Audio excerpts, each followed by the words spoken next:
Hi అండి. నేను previous వీడియోలో చెప్పాను కదా, వరంగల్ నుండి హైదరాబాద్కి వచ్చేటప్పుడు హన్మకొండలో ఒక యూట్యూబర్ని కలిసానని. తనేనండి, తన పేరు కావ్య అన్నమాట. చాలా రోజుల నుండి అనుకుంటున్నాము, వరంగల్ వెళ్ళినప్పుడల్లా తనను కలవాలి అని నేను అనుకున్నా, తను అనుకున్నా. కానీ ఏదైనా దేవుడు రాసి పెట్టి ఉంటాడు కదా, అట్లా నిన్న కలిసామన్నమాట. దసరా రోజు కలవడం మాకు హ్యాపీగా అనిపించింది.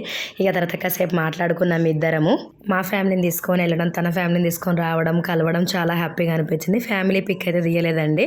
ఇక నార్మల్గా మేమిద్దరం మాట్లాడుకున్న వీడియో మాత్రమే తీసాము. ఎక్కడికైనా వెళ్దాం అనుకున్నాం కానీ అప్పటికే నాకు లేట్ అయిపోయింది కదా అని చెప్పేసి క్యాజువల్గా రోడ్డు పైన కలిసేసి ఇక హైదరాబాద్కి అయితే స్టార్ట్ అయ్యాను. తనని కలవడం నాకు హ్యాపీగా అనిపించింది. ఎందుకంటే ఒక యూట్యూబర్గా ఇంకొక యూట్యూబర్ని కలవడం చాలా చాలా హ్యాపీ. అది ఒకే ఊరు వాళ్ళు అవ్వడం కూడా చాలా హ్యాపీగా అనిపించింది అనమాట.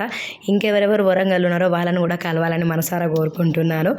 ఇట్టనే మా యూట్యూబర్స్ అందరం కలిసి ఒక ఫ్యామిలీ మెంబర్స్గా ఉండడం నాకైతే చాలా హ్యాపీగా అనిపించింది. వీడియో ఎలా ఉందో కామెంట్ చేయండి, నచ్చితే లైక్ చేయండి, సపోర్ట్ చేయండి, కామెంట్ చేయండి. ఉంటాను, బాయ్.